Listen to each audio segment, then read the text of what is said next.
Beds rates చాలా ఎక్కువగా ఉన్నాయి సార్. అవునండి. కొద్దిగా ఎక్కువే ఉంటాయి. ఎందుకంటే మా దగ్గర అన్ని లాటెక్సే ఉంటాయి. ఇక్కడేం జరుగుతుందంటే మా దగ్గర లాటెక్స్ పరుపులు చూస్తారు. బయటేమో ఫోమ్ పరుపులు చూస్తారు. అందువల్ల రేట్ ఎక్కువ ఉంటది.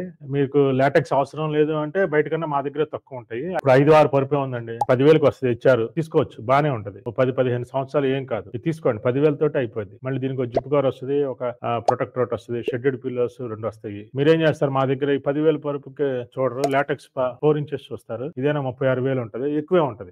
ఇనప ముక్క అనుకోండి ఇచ్చారు. ఇదేనా బంగారపు ముక్క. బంగారం ఇనుము రేటు తేడా ఉంటదిగా. అందువల్ల తేడా. లేకపోతే ఇది సగం వేసుకున్నారు అనుకోండి. ఇప్పుడు 46,000కే 8 ఇంచెస్ అయిపోతుంది. అప్పుడు మీకు మీడియం రేటు ఉంటది. మీ ప్రైస్ ఎంత అనేది మీరు చూసుకోండి. మీరు ఫైండ్ ఎవర్ బెడ్ అని ఒక ఆప్షన్ ఉందండి మా దాంట్లో. ఫైండ్ ఎవర్ బెడ్ లోకి వెళ్ళి మీకు లో బడ్జెట్ లో నొక్కుంటే మీకు లో బడ్జెట్ రేట్లనే వస్తాయి. మీరేం చేయాలంటే రేట్లు ఎక్కువ అని అనిపించింది రాసుకోండి మా దగ్గర. సేమ్ అదే ప్రొడక్ట్ బయట తక్కువ ఉంది అనుకోండి తీసుకోవచ్చు. అలా కాకుండా బయట తక్కువ అనిపించింది రాసుకోండి వాళ్ళ దగ్గర ఏముంది అనేది. అది మా వెబ్సైట్ లో చూడండి. మా కన్నా బయట ఎక్కువ ఉంటేనే మా దగ్గర తీసుకోండి. సేమ్ ఉన్నా కానీ బయటే తీసుకోండి. ఎందుకంటే మీకు అక్కడ దొరుకుతుంది కాబట్టి మీకు నష్టం ఉండదు అనమాట. మళ్ళీ ఇక్కడ నుంచి తీసుకోవాల్సిన అవసరం ఉండదు.